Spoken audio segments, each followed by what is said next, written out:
নির্বাচন হলে ফল ভালো হবে না, হুঁশিয়ারি জামায়াত নেতা তাহেরের।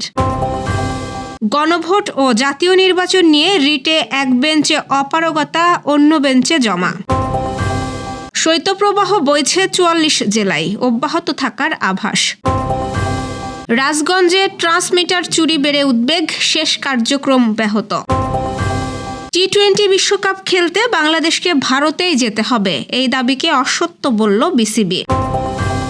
যুক্তরাষ্ট্রের ভিসা বন্ড তালিকায় যুক্ত হলো বাংলাদেশ, দিতে হবে $15,000। দর্শক, শুনছিলেন দিনের খবরের প্রধান প্রধান শিরোনাম, এবার বিস্তারিত।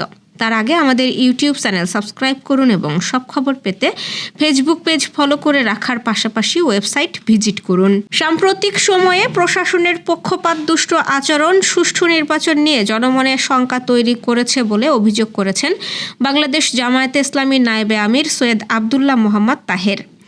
বিগত দিনের মতো কোনো পাতানো নির্বাচন হলে তার ফল ভালো হবে না বলেও হুঁশিয়ারি দেন তিনি। আজ সকালে রাজধানীর বসুন্ধরায় জামায়াত আমির শফিকুর রহমানের ব্যক্তিগত কার্যালয়ে আসেন ইউরোপীয় এক্সটার্নাল অ্যাকশন সার্ভিসের এশিয়া ও প্রশান্ত মহাসাগরীয় বিভাগের পরিচালক পাওলা পাম্পালোনি। এ সময় তার সঙ্গে ছিলেন ইউরোপের বিভিন্ন দেশের কয়েকজন কূটনীতিক।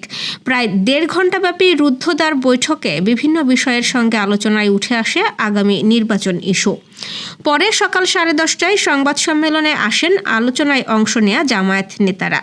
দলটির নায়েবে আমির সৈয়দ আবদুল্লাহ মোহাম্মদ তাহের আলোচনার খুঁটিনাটি বিষয়ে তুলে ধরে বলেন, বিগত দিনে দেশে যত রাজনৈতিক সংকট তৈরি হয়েছে তা সুষ্ঠু নিরপেক্ষ নির্বাচনের অভাবে সৃষ্টি হয়েছিল। আগামীতে কোনো পাতানো নির্বাচন হলে দেশ গভীর সংকটে পড়বে বলেও জানান তিনি। একই দিনে ত্রয়োদশ জাতীয় সংসদ নির্বাচন ও গণভোট নিয়ে করা রিট শুনতে অপারগতা প্রকাশ করেছেন হাইকোর্টের একটি বেঞ্চ। হাইকোর্টের আরেকটি বেঞ্চে শুনানির জন্য জমা দিয়েছেন রিটকারী আইনজীবী। ৫ জানুয়ারি সুপ্রিম কোর্টের আইনজীবী অ্যাডভোকেট ইউনুস আলী আকন্দ একই দিনে জাতীয় সংসদ নির্বাচন ও গণভোটের তফসিলের বৈধতা চ্যালেঞ্জ করে রিট দায়ের করেন। রিটে প্রধান নির্বাচন কমিশনার ছাড়াও সংশ্লিষ্টদের বিবাদী করা হয়। চলতি সপ্তাহে বিচারপতি আহমেদ সোহেল ও বিচারপতি ফাতেমা আনোয়ারের হাইকোর্ট বেঞ্চে এই রিট আবেদনের উপর শুনানি হওয়ার কথা ছিল। রিটে গত ১১ ডিসেম্বর একই দিনে জাতীয় সংসদ নির্বাচন ও গণভোটের তফসিলের বিজ্ঞপ্তির কার্যকারিতা স্থগিত চাওয়া হয়। একই সঙ্গে রিটে তত্ত্বাবধায়ক সরকার গঠন করে নতুন করে নির্বাচনের তফসিল ঘোষণার নির্দেশনা চাওয়া হয়।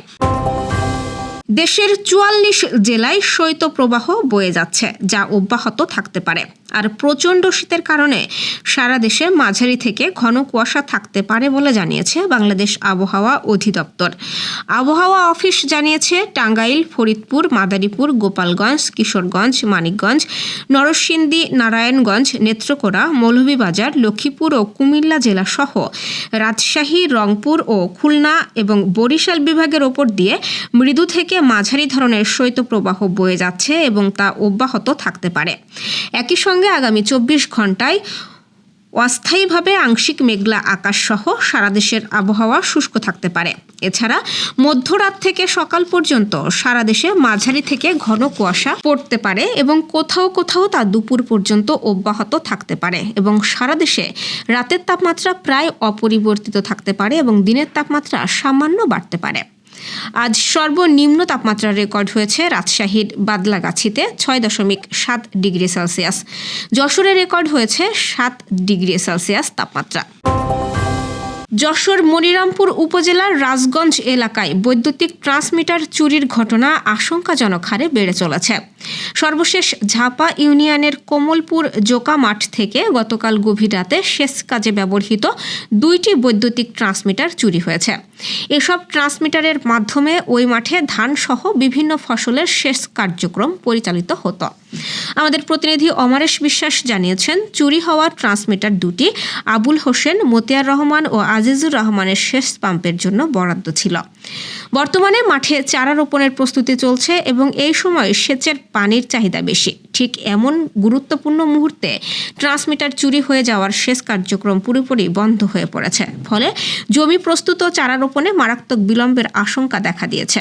শুধু ঝাপা ইউনিয়নই নয়, গত কয়েকদিনের ব্যবধানে হরিহরনগর ইউনিয়নের এনায়েতপুর এলাকা থেকেও আরও দুটি 25 kVA ক্ষমতা সম্পন্ন ট্রান্সমিটার চুরির ঘটনা ঘটেছে। নতুন করে ট্রান্সমিটার স্থাপন করতে সময় ও অতিরিক্ত অর্থ ব্যয়ের প্রয়োজন হবে, যা ক্ষতিগ্রস্তদের জন্য আরও দুর্ভোগ বয়ে আনবে। দ্রুত এসব চুরির ঘটনা তদন্ত করে জড়িতদের শনাক্ত ও আইনের আওতায় আনার দাবি স্থানীয় ভুক্তভোগীদের। নিরাপত্তা আশঙ্কায় ভারতে টি-20 বিশ্বকাপ খেলতে না যাওয়ার সিদ্ধান্ত নিয়ে আইসিসিকে পাঠানো মেইলের জবাব পেয়েছে বিসিবি। টি-20 বিশ্বকাপে বাংলাদেশ দলের পূর্ণাঙ্গ ও নিরবিচ্ছিন্ন অংশগ্রহণ নিশ্চিত করার বিষয়ে আইসিসি তাদের প্রতিশ্রুতি পুনর্ব্যক্ত করেছে বলে সংবাদ বিজ্ঞপ্তিতে জানিয়েছে বিসিবি।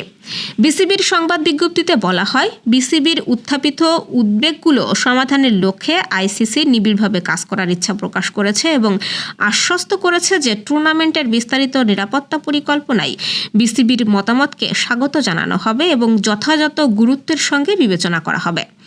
গতকাল রাতে ক্রিকেট ভিত্তিক ওয়েবসাইট ESPN ক্রিকেট ইনফো জানায়, টি-20 বিশ্বকাপ খেলতে ভারতেই যেতে হবে বাংলাদেশকে। বিসিবিকে এমন বার্তা দিয়েছে আইসিসি, কিন্তু বিসিবি বলছে এই দাবি সত্য নয়।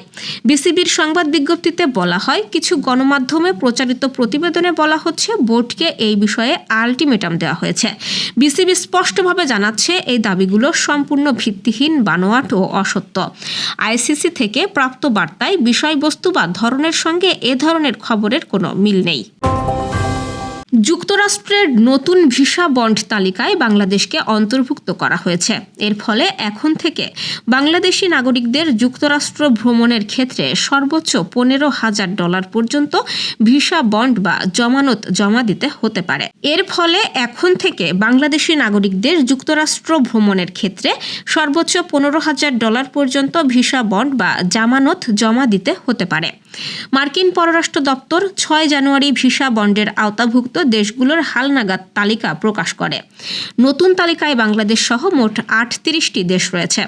বাংলাদেশের ক্ষেত্রে এই নিয়ম 21 জানুয়ারি থেকেই কার্যকর হবে। নিয়ম অনুযায়ী ভিসার জন্য যোগ্য বিবেচিত হলেও কনসুলার কর্মকর্তা চাইলে আবেদনকারীর ওপর $5,000, $10,000 বা $15,000 বন্ড আরোপ করতে পারবেন। আবেদনকারীর ব্যক্তিগত অবস্থা ও সাক্ষাৎকারের ভিত্তিতে এই অঙ্ক নির্ধারণ করা হবে। বন্ডের টাকা যুক্তরাষ্ট্র সরকারের অনলাইন প্ল্যাটফর্মের মাধ্যমে জমা দিতে হবে। দর্শক, এ ছিল দুপুরের আয়োজন। রাতের খবর দেখার আমন্ত্রণ রইল। সেই সঙ্গে এতক্ষণ সাথে থাকার জন্য ধন্যবাদ।